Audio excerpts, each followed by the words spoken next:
Welcome and thank you for joining our webinar today, Privileged Access and IoT, how to clear the path for IoT in your organization without increasing risk. Our guest speaker today is cybersecurity expert Derek A. Smith. You're also joined by BeyondTrust product manager Martin Kennard, who will walk us through an overview and demo of BeyondTrust PowerBroker Password Safe after Derek's portion, so please stick around for that. My name is Sarah, your webinar host today. A kind reminder to please submit your questions via the GoToMeeting console anytime throughout the webinar, and we'll cover your questions at the end during our Q&A time. Also, today's session is being recorded.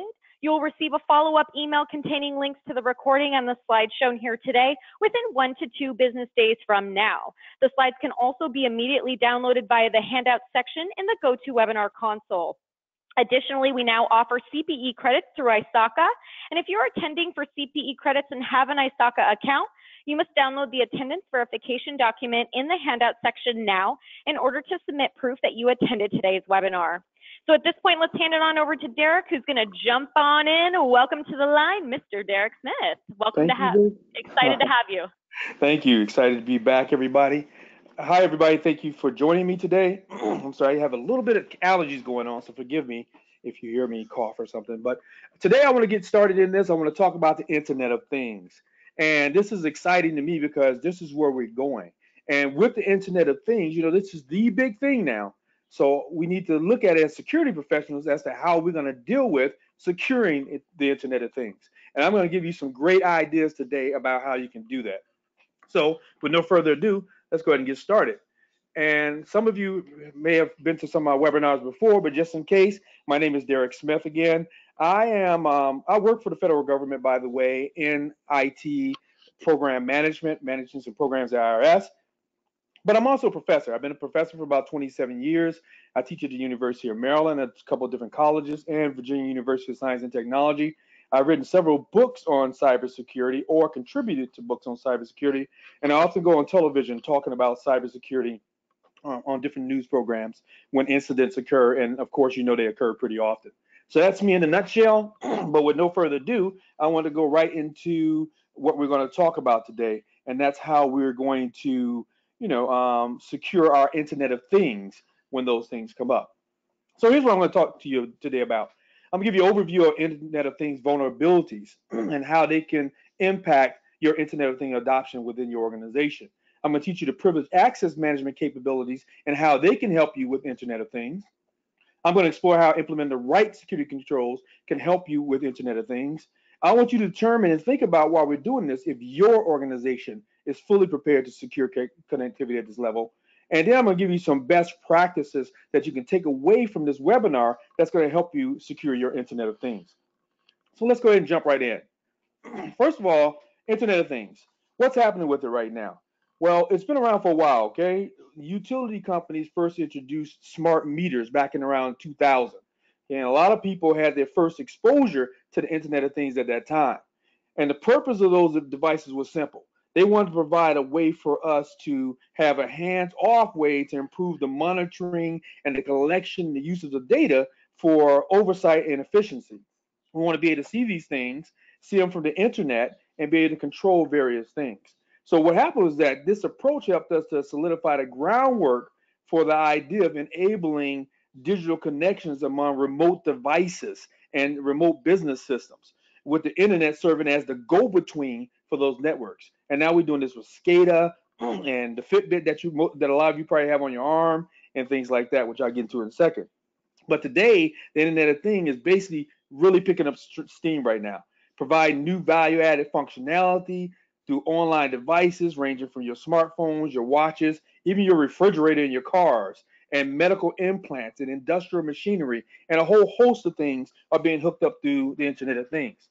But the adoption rate for these devices continues to increase rapidly, and guess what happens when that happens? Also, the security risks go up as well. And all of us are security folks, so most of you are interested in security on this call. So that's a major concern for us. You know, it's hard enough for us to try to secure things within our organization. How do we secure things that's all over the internet that we're connected to?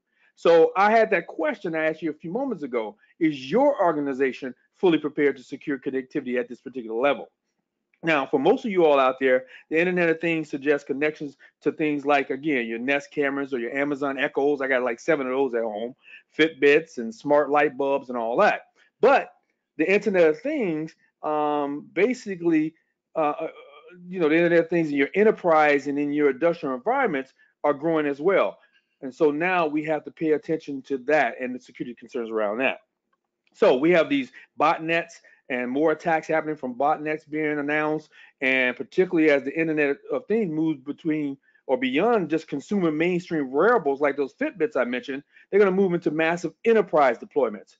And your IT team has to pay more attention to securing access to networks that connect more valuable things, including your factory equipment, your smart grid hardware, and things like that. So the regulators out there, they're paying attention to this. And legislation is now being contemplated, and not just contemplated, it's actually being drafted right now, associated with critical infrastructure to help ensure that networks, IoT systems, I'm going to quit saying Internet things, let's say IoT systems rely on, are at least as secure as the endpoints that they're attached to. So this is very important. So this Internet of Things is focused on the interaction between those connected things, between the people who use them, between the tools we have out there, and also between the apps that we're using to try to manipulate these devices.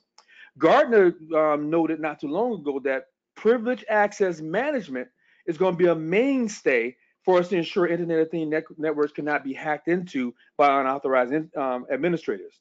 So what we've done some studies, and we've learned recently that more than half of the attacks on corporate networks has come from the outside. I mean, I'm sorry, from the inside. So if we envision a corporate network supporting, let's say, chemical plants or utility plants or whatever it may be, you could also envision a situation where an employee can control the release of, let's say, deadly chemical agents with that chemical plant into the environment, for example, or shutting down a grid or something like that. So what PAM does is that it demands much more complicated um, um, fixes in the world of IoT, with harder problems for us to solve and more endpoints for us to try to manipulate or to secure. So what's happening is that there's a paradigm shift that's happening in the security industry where PAM is not only individually concerned with managing people, but also managing the hundreds of thousands of things that are going to be connected to the network. I'm still in the introduction. Don't worry, the slides are going to move. I'm just kind of still giving you an introduction of what we're dealing with today, because IoT for PAM is going to require some things, and I'll give you that in just a second. But it's going to require some things. First of all, we're going to have to be able to enforce security best practices, of course. We have security best practices for our enterprises, but these IoT solutions are going to mingle the physical and the digital worlds together. Your Fitbit is physical, right? But the software is digital, and results in more serious impacts from Internet of Things related data that includes intrusion of privacy, because that is your Fitbit or that is your phone, and harm to your physical property as well. So PAM solutions are going to need to be designed to address these types of concerns. And Internet PAM platforms are going to need to be able to offer end-to-end data encryption, denial of service, overload detection, adaptive authentication, and a whole host of other things that we use. A second place here is privacy and preference management. Remember, privacy is going to be a big thing. We're dealing with people now. We're dealing with customers. And those customers are concerned that those devices gain the ability to collect large volumes of personal data on them. So the potential for privacy violations are going to grow as well. And this is going to be especially happen when this data is shared and this data is used, which is what we're going to do with it.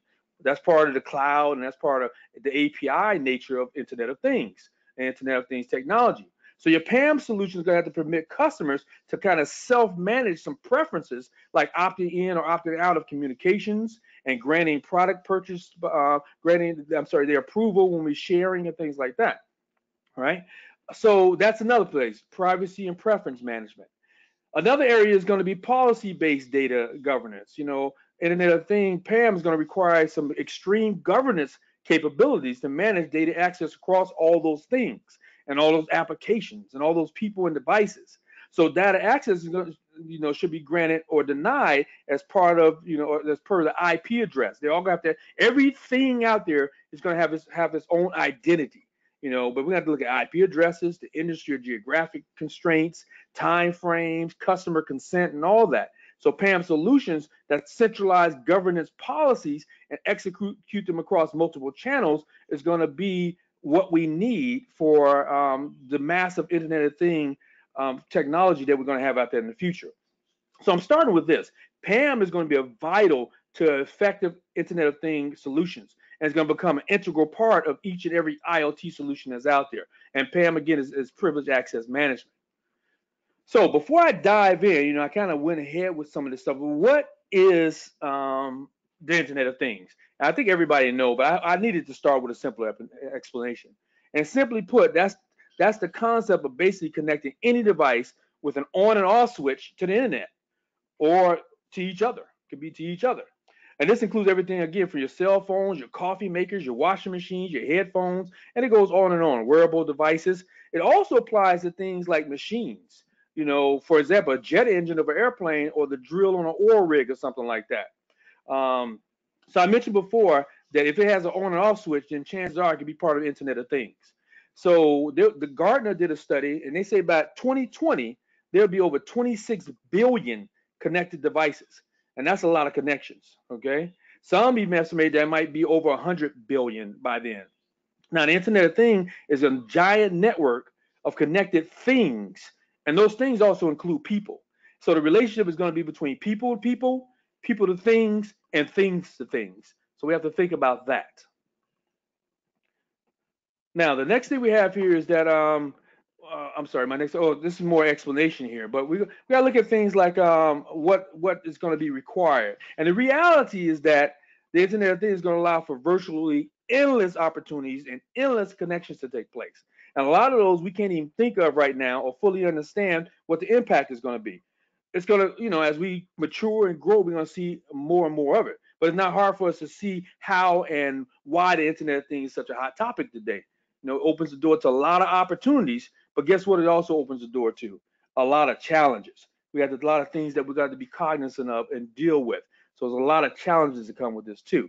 I know that it's a hot button topic even today. So we have this issue of not only securing things, but now since we're dealing with people, and this is not just our people in our organization, we're dealing with people all over the world. So we're dealing with privacy and data sharing issues as well. And we have to look at that.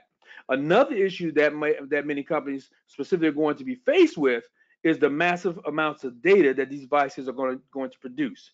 And we need to figure out a way to store all that stuff, to track all that stuff, to analyze it, and to make sense out of all that information that we're going to be generating.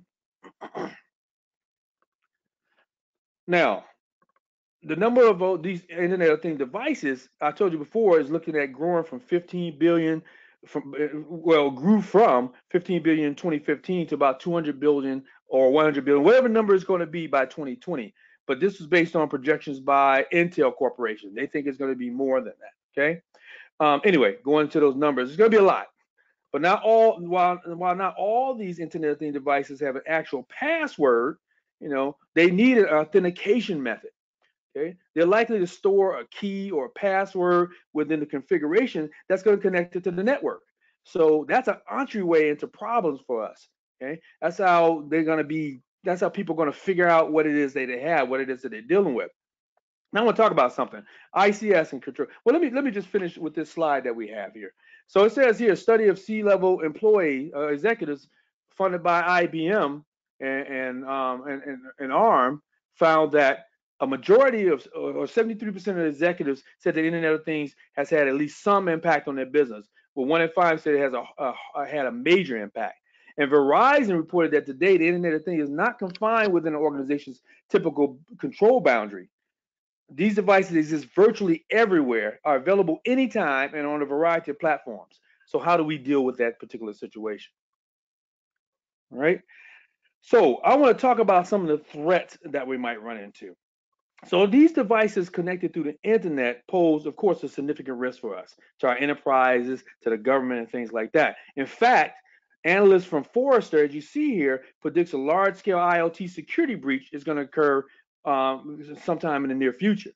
And the most likely targets for these type of attacks include things like transportation fleet management, security and surveillance applications in government, inventory, warehouse controls, things like that. So, in industrial or asset management, anything that's out there pretty much could fall victim because they don't have the type of controls that they need on these types of devices. Now, these internet devices don't really exhibit the same security controls compared to those protecting the rest of the enterprise. It's going to be different controls. And let me give you an example. If you have industrial control systems, they're expected to be maintained for a lot of years before being replaced and updated. I remember I learned when I was getting my certification that people don't change out some of these devices for 20, 25 years. So think about technology changes in 20, 25 years. Think about the security changes in 20, 25 years. So a lot of these devices and software used to manage our nation's critical infrastructures have been air gapped and isolated from the public network or physically segregated from corporate networks. So in practice, what this means is that security measures are usually sacrificed for performance. Okay. And then comes along big data analytics and the Internet of Things. These previously isolated systems are now becoming increasingly exposed to threats from internet connections. We're controlling and we're watching from the internet now. So what's happening? These cyber criminals and attackers out there are starting to exploit those weak security that's associated with the Internet of Things devices. I've gone on television and I've demonstrated how we can get access to baby monitors and smart televisions and things like that, right? As a result, these Internet of Things software frequently remains unpatched. Usernames and passwords are configured by the manufacturer left unchanged. Traffic involved in managing these devices usually is unencrypted. People, the normal population, don't know the things that we know about security. Change default passwords and all that kind of stuff. How are we going to educate them with this? How are we going to get them actually taking care of the things that they need to take care of? So I got here that as a result, Internet of Things software remains unpatched. I already just talked about that. Let me give you a few real world examples to kind of bring this home. Okay, so there's been a lot of recent examples of security breaches that help fuel our security fears about Internet of Things. It's the things that keep us up at night, the CTOs and the CISOs and all that. Things I just mentioned, from things like hacking baby monitors to remotely hijack cars. I even did a penetration test where we went down to the Baltimore harbor, and we were able to, from a laptop sitting in the car, move the robots and things that move the big tanks, the big carriers that come off of boats and stuff with supplies and stuff like that, and move it around. We could have directed it to any truck we wanted it to. But some things like this, Texas tornado alarms being set off, causing panic across the city. We also know about the one in Hawaii, right? A German steel mill blast furnace being damaged, Ukraine power grid taken offline and impacting 86,000 homes, hospital devices being hit with ransomware, causing states of emergency, things like that. A lot of things in common with all these devices is that they collect data. They communicate across the internet. And in most of these scenarios, they have credentials and passwords to protect their configuration or to communicate across networks. Right? One of the biggest threats you see on the slide here to any business, large or small, is understanding who has access in the first place. What can they access? What devices to the infrastructure and the level of security they have access? One of the big ones, one of the most talked about high-profile cases was Target, of course. Hackers gained access to Target via the third-party air conditioning company. And customer credit card details were compromised, costing the company $252 million and reputational damage. And this is an example where tighter access controls was needed if it had been in place, and a costly hack could have been avoided. So you see that there's a lot more problems we have to contend with than what we normally do out there when we're dealing with the Internet of Things. All right. Now, I told you early on that privileged access management is going to be essential to the security of Internet of Things, right? Cyber criminals can use Internet of Things devices to launch unprecedented attacks against your network. Many of the IT devices have operating systems that cyber criminals can easily hack into, and Internet of Things devices don't have input-output mechanisms to support complex passwords. As you all know, these things are built for convenience. They're not built for security. So now we have to take something and we have to combine this PAM with this Internet of Stranger Things you see here, the Internet of Things, to try to come up with a solution as to how we're going to secure all this stuff we now have access to or are responsible for. All right. So PAM IoT is substantially different from traditional PAM. We're used to privileged access management. We kind of know what it is and how it works. But here's the thing: there's going to be different scales when it comes to here. So there's enormous difference between these things. And unfortunately, these legacy privileged access management tools and technology are largely unprepared to deal with these differences. Let's look at some of these differences. Scales are 10 to 20 times greater. So in the future, we're going to have connected homes with 100 IoT devices and enterprise with 10,000 sensors on it. I'm just coming out with these numbers. And millions of smart cars out there, and tens of millions of smart meters, and thousands of automated factories, and a host of other things. Within 5 years, Forrester actually expects the number of managed Internet of Things devices to exceed 10 times or even 100 times the number of mobile devices we have today. So what's going to happen with scale? You all know this if you're security professionals. Scale brings with it unique security challenges. So there's a fear that cyber criminals would be able to co-opt IoT devices individually or in mass, big numbers of them to create physical threats and large scale cyber attacks. Botnets now could be 10 times larger than they are because I can use these devices to do it. Okay, so using smart light bulbs or sensors as jumping points for botnets to penetrate consumer and enterprise desktops might be a reality soon. The second point I have here is device authentication and security will be enabled through APIs. So authentication based on IP addresses is not going to be enough for Internet of Things or IoT device authentication. Those devices are going to need to authenticate themselves to other devices and to the IoT security management plane using a combination of different methods, like device presenting a PKI certificate or a device using API calls to authenticate itself to the IoT security management plane, or IoT security management plane use API calls to authenticate to the connected device, and it goes on and on and on. So there's going to be like trust that has to be established between these different devices as a way for us to govern the design of the IoT devices and also the PAM platforms that we're going to use in order to manage all these things. The next one I have is shared IoT devices are going to be more common. So while people usually don't routinely share mobile devices or desktops, these IoT devices may not even have a named user, or multiple users may interact with them. I use Vivid for my security, and I'm not the only one. My wife has access, and via her phone and things like that. So you don't know who's using it, who's putting on my password, who's taking it off, and all that. Well, let me give you an example. Every employee on your floor might fight over the thermostat in your office, or a multitude of anonymous guests might buzz the bell at a hotel or ask for instructions at a kiosk. So having a complete understanding of which human set the temperature or use that smart car or or buzz the buzzer not only improves security, but it's going to provide better service delivery when we understand those things also. Okay, IoT data is hard to observe, thus privacy is hard to maintain. So a lot of these IoT devices, such as temperature and motion and not attitude, but altitude sensors and personal fitness devices, again, I told you before, they gather usage data. So security folks are going to need to protect that data both on the IoT device and on the IoT security management platform or plane that we're using. For example, no one should be able to use your NFC reader to maintain mileage from my car or my electrical consumption from my smart meter. Good data protection is going to require infrastructure that's going to allow those users and those administrators to manage consent at the device level or at a device group level or at an organizational level, which department, which company is using, and all that. So PAM IoT is going to have to be the catalyst that's going to finally drive demand for some type of user management access standard for device authorization and management. Can you all just sit here and imagine, if you will, how on earth will we manage 10,000 devices or 1 million devices? We don't have that many users in our organization or agency, but now we have these users with even less security and probably even less sophistication around how we would use this stuff in the first place. And last one I have here is that it's about device identity, not human identity. Okay, so basically, vendors right now design PAM solutions.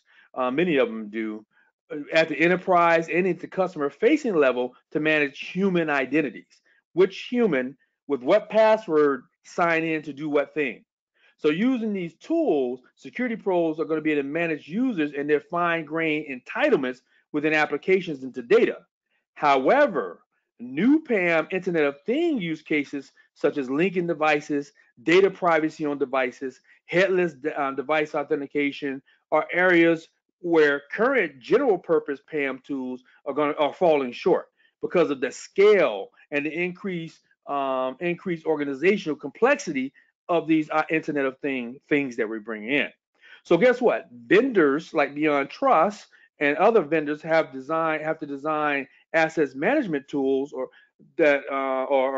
privileged access tools that's going to support thousands of computers and printer assets and millions or hundreds of millions of Internet of Thing assets. And you can see the volume and the scalability that we're going to need in order to be able to do something like this. All right. So with that being said, it's no wonder that the threat surface that we have is spreading when every Internet of Things device typically has a single account associated with it that's used to change parameters and change policies and upload software updates. So what does this mean to us? It means that any device that allows two-way communication and is upgradable, like a car's navigation app or an internal network, has a privileged account signed to it. And applying privileged access management, or PAM, helps us defend against these security threats. But what makes things more complicated for us today is that someone with privileged access can be a systems administrator or just another connected device or a backend service. We don't know. Is it an administrator or is it just a device? So envision how many potential access points that's going to be available to hackers. And these devices are going to expand exponentially. I'm sorry, I get loud, I get excited about this. I'm sorry. And consider that almost every major hack, not just Internet of Things related hacks, but all hacks reported recently can be attributed to privileged accounts. Most of this stuff happened because there's a problem out there with privileged accounts. So that's why a good privileged access management system is so important. It's going to enable you to secure the credentials for these at-risk accounts no matter how they've been accessed. Okay? It's going to also allow you to audit and log your activity to help prevent breaches and demonstrate compliance. Okay? So this is what happens. All right? No wonder the threat is spreading. Any device that allows two-way communication is going to be a problem. And good PAM, again, is important. I just talked about this slide. All right. All right. So how can privileged access management offer greater security for you? And basically, I have here that PAM is I'm sorry, I lost my thought for a minute there. But there's a lot of increased threats out there because of this Internet of Things devices, and they're going to call for stronger security measures, as I already pointed out. So while password-based or two-factor authentication methods, they prove sufficient for devices like ATMs and smartphones, but risky Internet of Things scenarios are going to require more robust safeguards. For example, as you identify and authenticate users or connect devices to enable privileged access, you need to consider multiple factors. You need to consider what the user roles are going to be. You're going to have to consider behavior access patterns. I did something on I can't think of it right now, but behavior analysis and seeing what people are doing. You have to think about geolocation. You have to look at the type of device used to access the system or access the data. And you have to look at the type of data that's being accessed. All comes into play. So those PAM systems give you the capability to monitor that access of all these different variables that I just talked about. Okay. But to promote optimal security, what you need to do is you need to manage all credentials to the same PAM system, okay, the same place.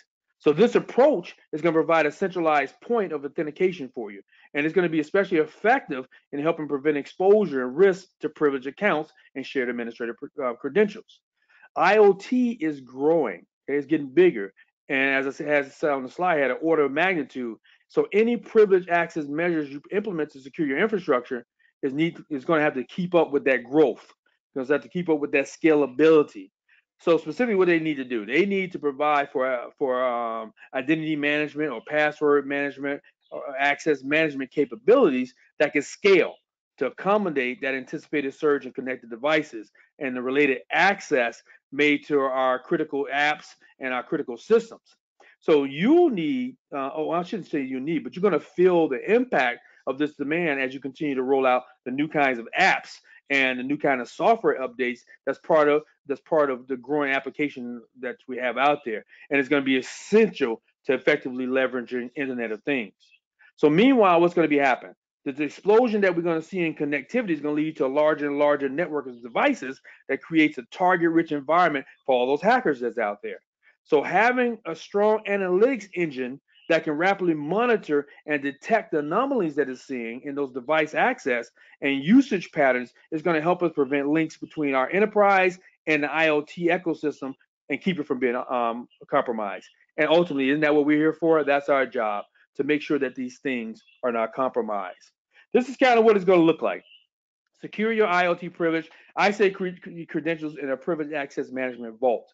And you take a look at this photo I have here. You want to protect and secure your IoT privilege credentials by securing them in that vault to increase security as well as automate control of them, have it easier for us to audit these things, make it easier for us to monitor what's happening in our system. Okay, so that's just a little visual for you. What I want to point out though is that again, look at all the things that we have to control here. We have to monitor the administrative folks who's controlling all these things out here. We have to look at the internal user. We have to look at the external user. We have to be cognizant of attackers. And then all that stuff to the right, the applications, infrastructure, security, HVAC, medical, smart devices, you name it, is going to have to be stored and can be stored in that PAM vault if implemented correctly. So let's talk about how PAM can help you. Okay, how can PAM help us with doing this stuff? Right? So privileged access management solutions, basically what it does is that it's going to help you to render the machine to machine connectivity issue that we have that comes with the IoT void. And there's a gap, there's a void there. So if a device is not recognized, it's not going to be allowed to access the network. And let alone it's not going to be allowed to access the system or any information that's on that system as well. So in the case of a breach or unauthorized access, it's going to become much easier for us to identify in real time and lock systems down, ensuring the vulnerable users and corrupted devices are located and dealt with. Okay, so some type of comprehensive management of devices are set to be the key or the linchpin that's going to hold enterprise IoT security measures together. So our job is to ensure that all these devices have updated security software, are registered against users with associated levels of access, and that's going to be a major consideration that we have as security folks. All right. What it does is I'm going back up to point two. Again, by implementing this additional level of security, I'm able to easily authenticate all connectivity requests to my internal network. Ensures that no matter what individual device is making a request, they must first be approved by me or by my PAM system. And then they are going to be granted access to specific assets on that network at the agreed upon time that I give them. All right, it's going to make us much more secure. It's going to make it much more sufficient and efficient for us to do our job as security people. So let's look at what. I have some more helps here. Let me go over these and I get to my next one. But well, yeah, this is what I want to cover. So let's look at a full feature PAM solution, what it should have. So whether it's designed for a typical enterprise environment or to tackle the specific challenges of the Internet of Things, it's going to help give your organization deeper and more meaningful protection against hacks while keeping access seamless for authorized users. This is what PAM can do for you. So it also can help us. What's a big thing for us, especially if we work for government or healthcare or for utilities or whatever it may be? It does something else for us. It's going to help us with compliance. We all have the compliance beast. Some folks out there build their security more so, not so much for protection, but to meet compliance issues or compliance requirements. So although, as it says here, much remains unknown about how IoT devices will be regulated in industries like healthcare, it doesn't matter. A good PAM solution is going to lay the groundwork for that IoT compliance by creating a paper trail, an audit trail to record who accesses what. Somebody asks us a question, we'll be able to demonstrate and show to them exactly what it is that occurred. So what can you do now about it? I told you that there's a lot of things that we don't know yet about the Internet of Things. There's a lot of things we do know, but there's a lot of things we don't know. So we have to figure this out, okay? So a full feature PAM solution, whether it's designed for a typical enterprise environment or optimized to tackle specific challenges of the Internet of Things, is going to help us again get that deeper protection I talked about. But since PAM is still relatively new in the enterprise space, it could be some time before there's some available solutions that's equipped to address the security requirements that we have in consumer and IoT scenarios. But you can't get a head start today. Okay? I have that on my slide there. You can get a head start today by taking some simple steps. And I'm going to give you 10 best practices, but I want you to start with this. Okay. First of all, protect your communication among devices and any service providers. Says it goes without saying, but any user credentials should be sent using secure channels and not in open text. Still basic security, right? Nothing new there. Properly secure any APIs you have created to connect Internet of Things devices and services by using an API management solution. And the last one I have is add a layer of protection beyond the password using advanced authentication methods like multi-factor and risk-based authentication. Those are our first steps. That's our basic security stuff. Let's keep going. So, in order to properly secure Internet of Things, it requires effective credential management. Those passwords, all those things that we have out there like that. So, I'm go through these slides with you, but the Industrial Internet Consortium states that if the credential management process is not correctly implemented and adhered to, then the results of the endpoint authentication may not provide the level of trust that's desired and that's needed. One of the most important tasks when you deploy Internet of Things and smart devices is ensure that the default credentials and passwords are correctly configured, manage the privileged accounts to protect these devices, and ensure only authorized access is permitted. And that's easier said than done when we're looking at these large-scale devices and things, or the large-scale numbers that's going to be out there. Use an enterprise-level privileged access account solution or a privileged account management solution. And that can ensure privileged accounts are discovered, protected, and controlled. At least we know what's out there. You got to know what you're protecting before you can protect it, right? Automate these things. Automation for managing a device privileged account is important to prevent these devices from being compromised, used to gain access to broader network, and used to attack another target. And protect smart cities and Internet of Things by using solid privileged account management software and ensuring controlled access, auditing, monitoring, and continuous security of these devices.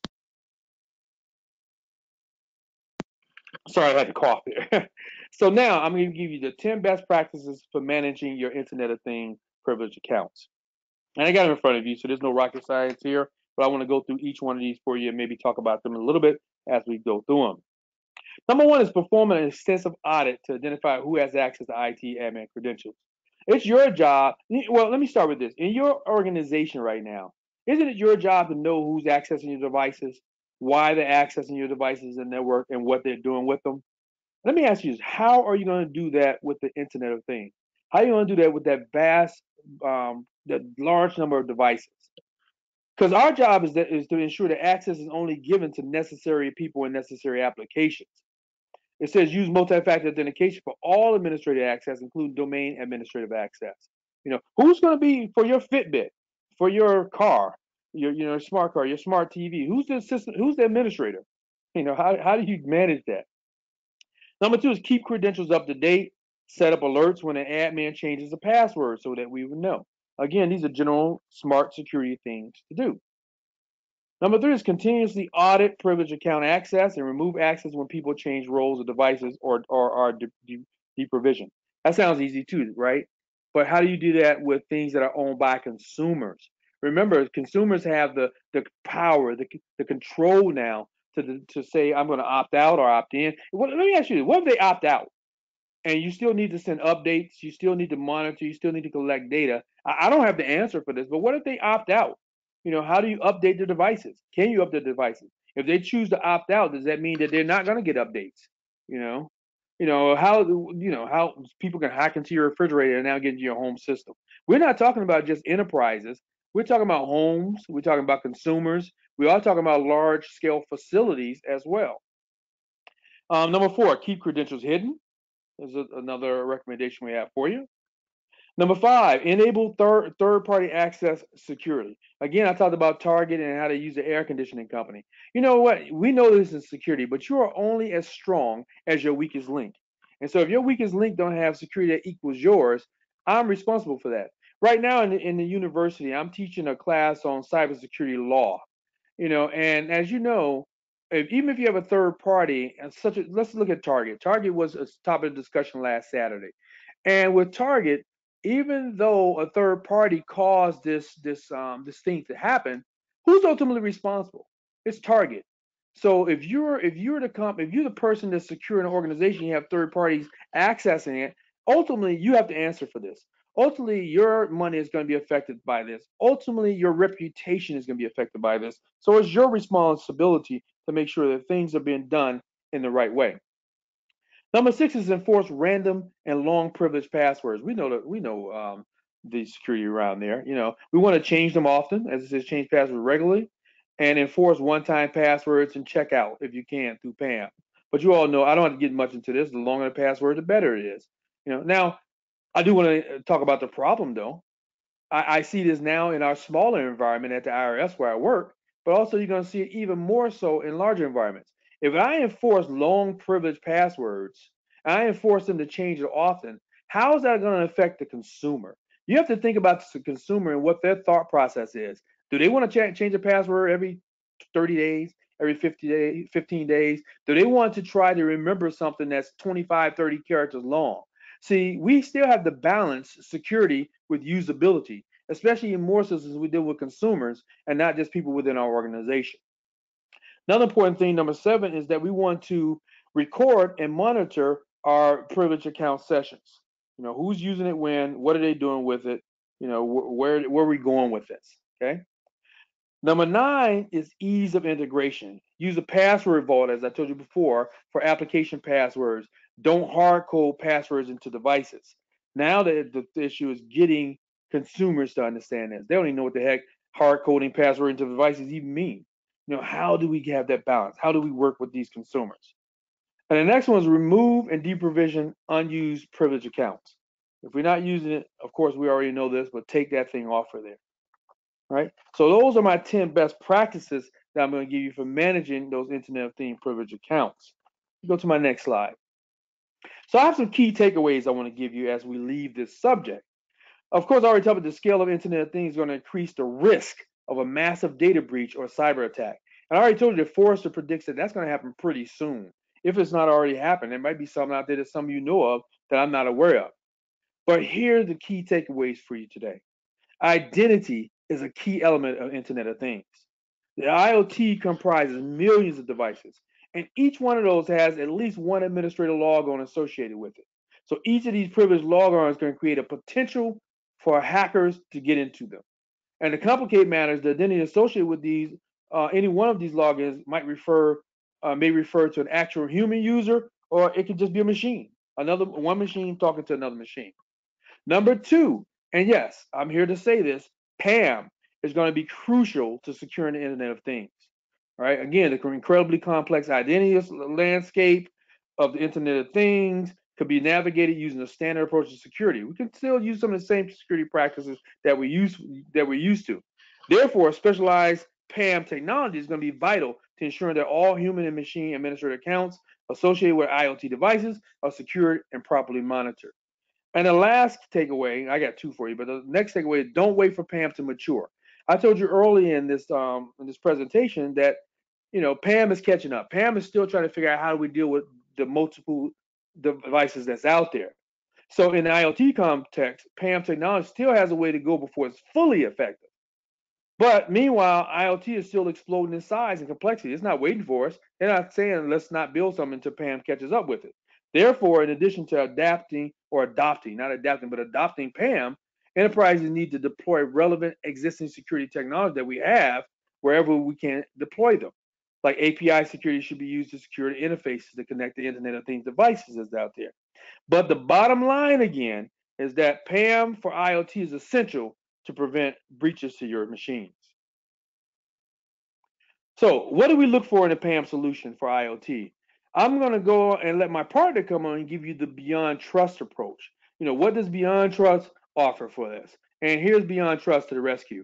I'm going to turn it over to Martin. Martin, are you there? I certainly am. All right, let me just show my screen. And Let me just find the presentation. For some reason my GoToMeeting is hiding everything. Oops. There we go. All right. Okay, so let's talk a little bit about what we can do around IoT, and I mean, Derek, I mean, absolutely hits every single point on the head. I mean, this is exactly what we should be thinking about. Now, we're very used to this the whole sort of traditional on-prem type of issues that are out there. And again, I don't need to go through these figures. I mean, most of you that are involved with enterprise security, are familiar, with these types of issues. But then when we then start adding things like, virtualization, cloud, IoT, DevOps, additional connected systems, the issue becomes of scale, because what happens is, as different groups start implementing different types of IoT and connected devices, very often things can get out of hand unknowingly. So, for example, I mean, people, when they tend to think of IoT, they think, oh, it's a toaster. What's that got to do with enterprise security? But, I mean, you've got everything from forklift trucks, temperature management, being linked into central systems, parking lot cameras, anything, that is a remote device which is connected in, wirelessly, generally into an infrastructure, is something that is a connected device. And the big issue really is the fact that, very often these devices aren't always built around security. I mean, the camera, manufacturer isn't sort of, necessarily thinking of security first and foremost. They're thinking, how do I build a product that's actually going to, show pictures of people on a remote screen? So, this is some of the challenges that we have. Now, as we know, what attackers tend to do is they never go from A to B. They move laterally. So they find a weakness, they get in, they exploit it, they move on somewhere else. Then they move on somewhere else from there. And again, like Derek mentioned, Target is a classic example. People exploited a specific weakness in order to be able to get into that environment. From there, they move somewhere else. From there, they move somewhere else. They didn't go straight from the, air conditioner machines straight to the point of sale machines. They got there in a very lateral way. So again, we have to treat every single weak spot as a weak link. Now, what we always talk about now is really that new perimeter, because it's not just traditional on-prem. It's not like the boundary of, of your corporate IT network. You've got, obviously your own employees, but you've got partners, you've got contractors, you've got people working from home, remote employees. I'm a remote employee. People work on, corporate laptops. So I've got my own, specific corporate laptop, but I also work from mobile devices as well. And then when we start then looking at, cloud, DevOps, all those sorts of areas, the risk just increases exponentially. So when we then start looking at all of these different environments, the interesting thing is it's the three basic tenets that are exactly the same. It doesn't matter whether it's on-prem or, on a parking lot camera. Like Derek said, I mean, discover. You don't know what you don't know. Find out what you have in your environment. What are your assets? Look for, ways of being able to do least privilege. Don't always give out, administrative capabilities if there's a delegated, administrative possibility. If there is an overall admin, like a, sort of super user account, then use it to set up other accounts with the right permissions, and then vault that one away. Never use it. Always make sure they have the right permissions. And then it's all about gaining control, finding out what people are doing, make them go through a process. Now, that's obviously the insider threat, but then we got obviously the external hacking. That's, where we're looking for vulnerabilities. You need a scanner that, is not just going to be able to scan your internal assets. You've got to be able to scan all your cameras. You've got to look for signatures. Even if it doesn't recognize a signature, maybe there's an operating system on that IoT device which has specific known vulnerabilities. And when you find them, okay, give me a prescriptive list. Tell me where the low-hanging fruit is. Don't give me a list of like 20,000 things that need fixing. Where should I start, first, in order to be able to lock my environment? And then obviously we got the whole endpoint protection where appropriate.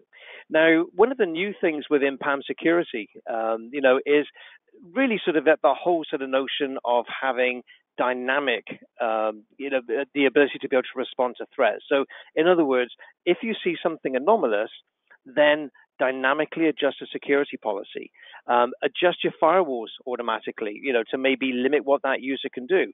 I mean, in a little bit of way, like sort of antivirus systems work. I mean, if it detects something, unusual, if it's not a known signature, if it's something like a polymorphic type thing where, it's exhibiting some, if you like, known virus-like behavior, then, your antivirus system actually puts it in quarantine. It stops it from doing its stuff. So you need to have that same sort of thing that you can apply to managed systems, managed accounts, to users, to really, go across the board. So then when we then start looking at, how we tie all these things together. So initially, as I said, you've got to find out what you have. It's that continuous discovery of all of your IoT assets that you have in your environment. You need to be able to scan for those vulnerabilities, and you need to be able to not just look for vulnerabilities in your IoT devices, but where are all your adjacent networks? If you, again, thinking of Target, they didn't go from A to B. What is it if they manage to get onto a camera system? What are the adjacent networks that they could potentially hop onto that have vulnerable components? Then make sure that all of your configurations are baselined. So if you do have security policies, make sure you have the ability to be able to look at them across the board.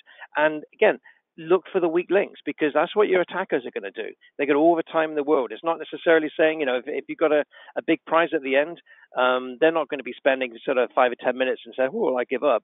They could be spending a year, or you might have, 500 people all trying to hack the same type of organization, the same type of thing. So again, make sure all your weak links are tied up. Make sure you have accountability. Make sure all your passwords are rotated. So within your IoT environment, there's always an admin console. If you look at, this is say the whole forklift truck analogy. There's a management console to be able to manage this. Someone has to log on. There may be a registration process, where those devices get added to a network initially, but ultimately, once they get added, all of that administration is usually done from a console, and you need credentials to access the console. Manage those credentials. Now, hard-coded passwords, they're everywhere. It doesn't matter whether it's on-prem, whether it's DevOps, whether it's IoT. People love automation. And very often, if things aren't built in, especially in an enterprise, would-be developers will say, you know what, I'm actually going to automate some of these processes. So they will actually go ahead and they will hard-code credentials into scripts, into applications, in order to be able to automate some of the, the onboarding and some of the functions. So again, these are things where you should look to replace those with dynamic API or CLI calls. Also make sure that you have some sort of enforcement, so that if you do have credentials, have a workflow. Force users to use a ticket system, use an ITSM system. I need to go in, I need to check out this account, I've got to be able to do some work. Here's what I'm doing. So that way, you've got some sort of accountability. You're not just handing things out willy-nilly.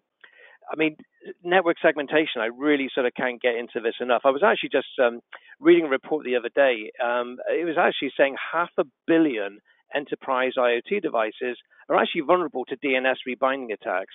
Now, that's 500 million devices. Now, all right, not all of those are enterprise, but you know what?